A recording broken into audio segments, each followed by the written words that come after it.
things that make Norway special is, first of all, the nature, of course. And the fact that it's a small country, not many inhabitants, it's calm, it's nice, it's a good atmosphere. The way of life here that most of us have is very close to nature.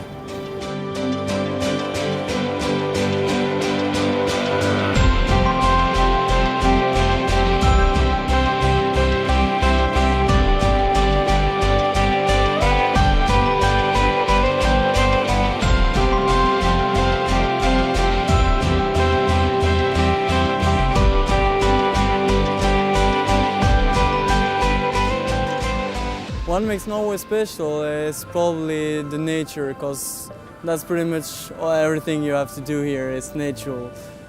The nature and enough places, and the people are silent in one way. They are not stressed so much than the people in other countries. There's not any big cities where you can hang out and do stuff. It's mostly hiking, walking around and climbing surf mountains and fjords, mostly here in this region.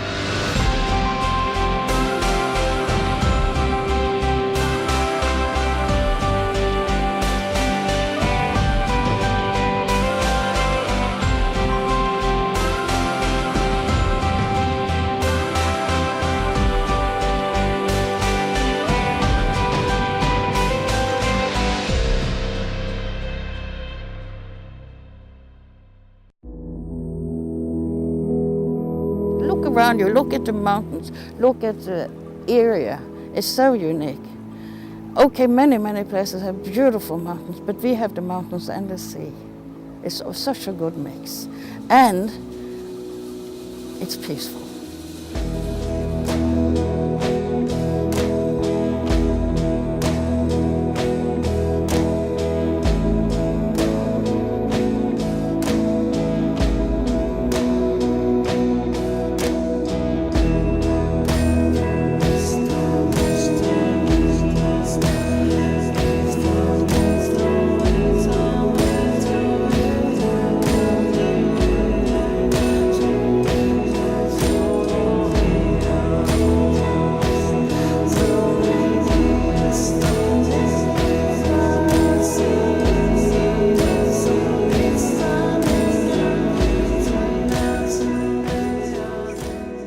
One of the things that I think is special, of course, is that we use our nature so much more than most people. The British, of course, are very good at going hiking, but I think we actually are slightly better, partly because we also use it a lot during the winter when it's snow. So every season has its own charm, and we use our country in a different way than most people do. Other places you have to have special interest, like you either go skiing or you do this, that and the other. But here we tend to do the all-round thing, the whole lot. Maybe that is one of them.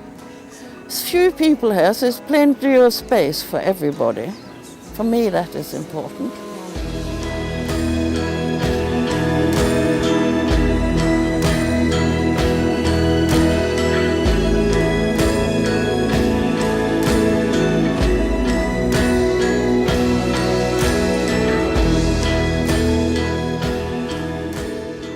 I haven't lived here my whole life.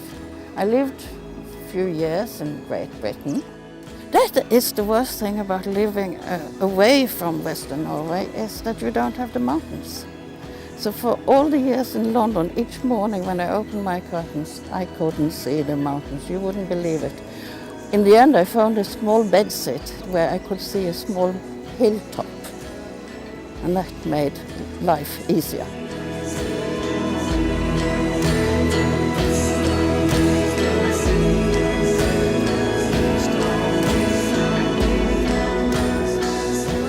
So why do I like it? Probably because it's home. I know it. And it got all the things that I like in life. I can hike in the mountains, I can walk in the mountains, I can ski in the mountains. I can actually go fishing in the mountain lakes, and that is nice. Rivers as well. And of course, in the summer I can go bathing It's a bit cold, but it's quite okay. It reminds me about my family, everything. It's part of my life. Stavanger is just the right size of a city. You can come in here as a very special atmosphere in these little streets and the shops and all. And we have shopping centers or shopping malls all around Stavanger, where you don't find that atmosphere that you do in the center. Little cafes like this one that used to be a home for the Hansen family and now made into a cafe. Food festivals, there's a lot of things happening.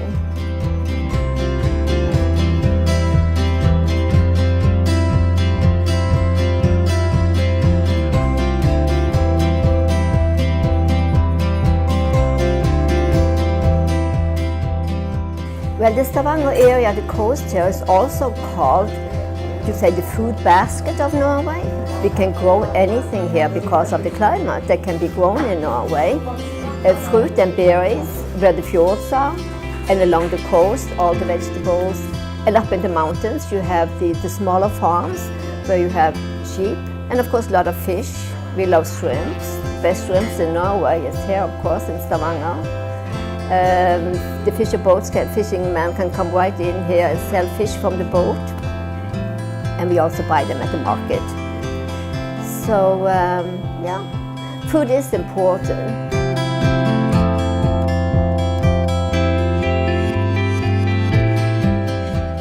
Has a very special atmosphere, international atmosphere that makes it very interesting to live in, even though we take very good care of culture and local food.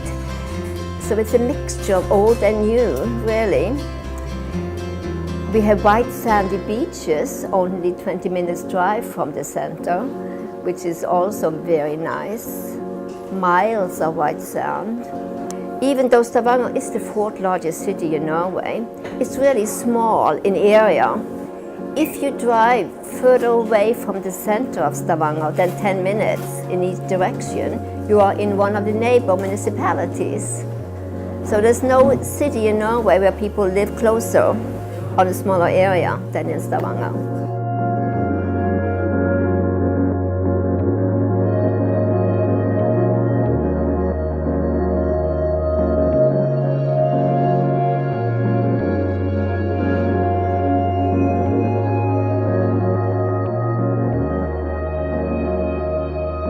Without the canning factories, I don't know what we would have had. Some fishermen that came in here to sell fish. But the canneries were really, we are the canning town in Norway. It was so important. You can really say that built Stavanger. That's the reason Stavanger became what it is today. When we went to the grocery store to buy a can of sardines, we always wanted a label that we didn't have before because we should exchange in school. That's what we collected. So they had to have new labels all the time. So there were many, many thousands. And there were still collectors. And they meet at the sardine factory to exchange one Sunday a month. Mm-hmm.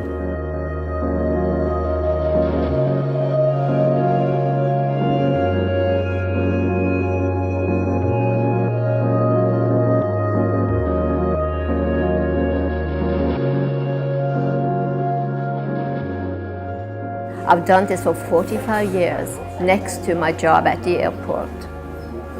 Done that since I came back from America, married and had my children. I started because I wanted to speak English. I mean, there was no foreigners living here in '68 when I moved back from America. I remember I could hear someone in town speaking English, and I kind of went up to them and made an excuse to kind of say, to be able to speak. And today everybody is speaking English, you know, so. It's a completely different world today.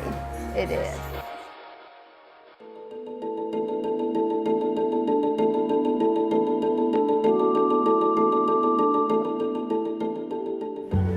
Let's talk about Norway. Have you got a couple of hours to spare?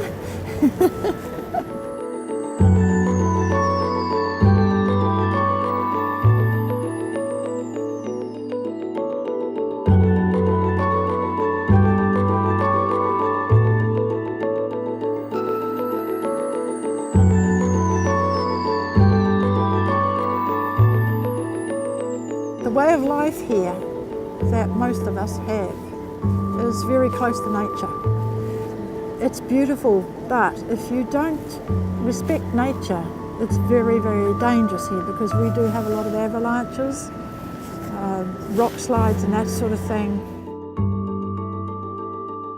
Olden Lake in Norwegian is Oldevatn, and vatn means water. And it's the lake leading up from Olden, which Olden is situated on the Nordfjord. Well, especially when the sun's shining and you don't have the clouds, you have this blue sky. And it's a really rich, milky green colour. And you think, milky colour, that's strange, but it's the layer of quartz particles that have been brought down by the streams and the waterfalls and bringing all this rock particles coming down. They're so light and fine that they lay near the surface for a long time. But if we could take away that layer, we'd be able to see 50 feet clear down into the lake because the lake's waters is so clear and pure. Really good for you. Good to drink. Drink a cup of that straight from the lake, and the day after you're 10 years younger.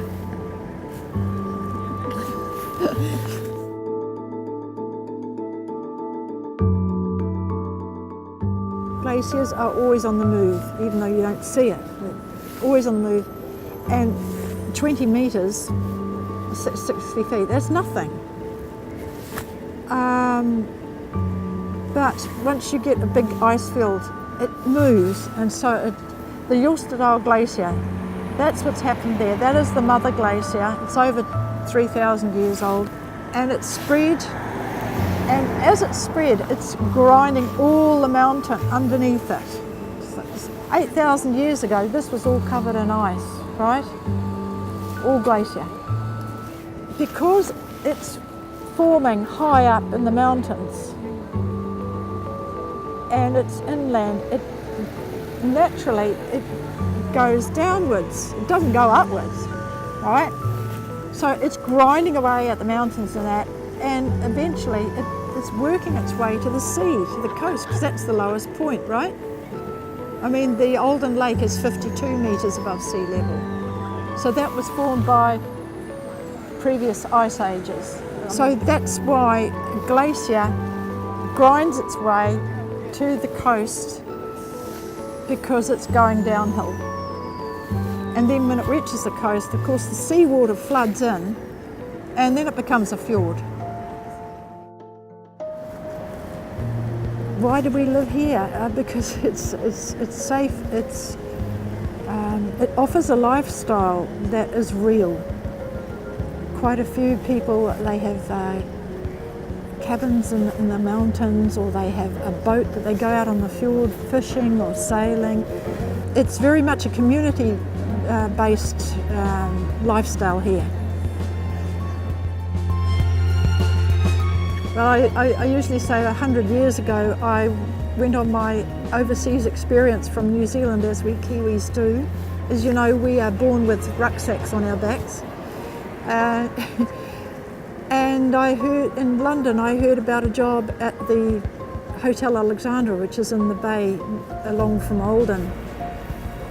And I got a summer job there, but I made the mistake of bringing my motorbike over from England, and I crashed it and ended up in hospital for a few months. Long story short, in the recovery period, I met a very nice farmer who was also a musician. So that lasted for a few years, but in those few years I made so many friends and got to know so many people here. And believe me, when you make a friend of a Norwegian, you've got a friend for life, whether you want it or not. And I call it Norwegian magic, because if I had more time to tell you about all the adventurous things that happen, and they're still happening. Being in Norway is a fairy tale. It's an ongoing fairy tale, and that's why I'm still here, well, over 30 years later. I'll be here for a few years left.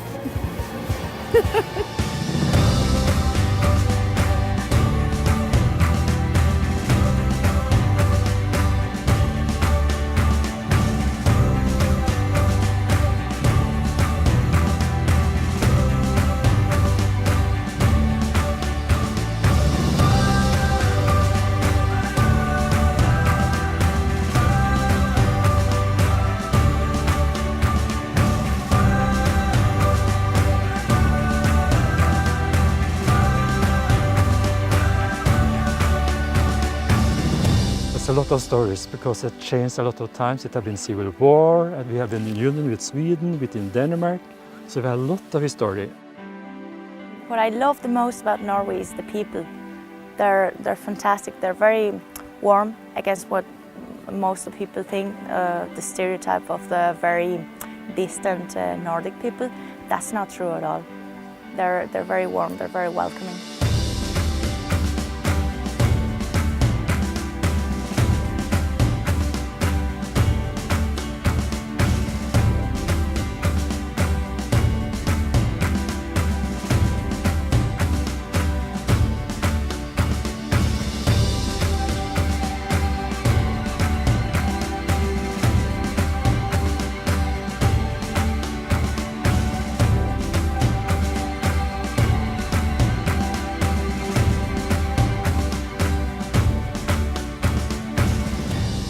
And yeah, the place is amazing. The people up here are amazing, helpful, and they couldn't do enough for you. If you have a question, you lost, they just go backwards to help you. And then again, nature. The nature and enough places, and the people are silent in one way. They are not stressed so much than the people in other countries. We're more sedated in a way. It's not very crowded. I like to see people too, and I like to talk to people and hear what they have to say. And I meet so many interesting people as a guide as well.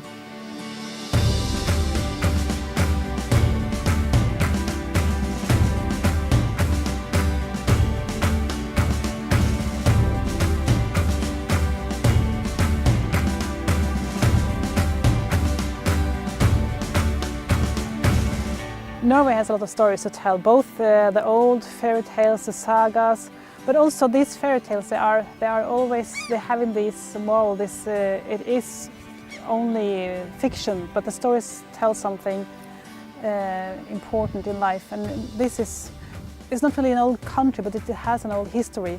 But we all love them. It doesn't matter how old we are, we love stories.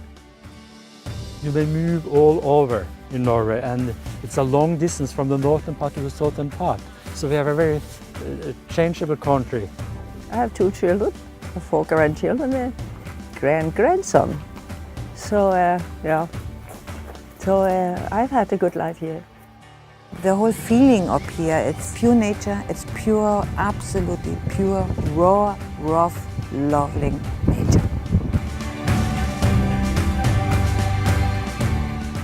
Make your own experience with Norway, and then you have the best holiday in your life.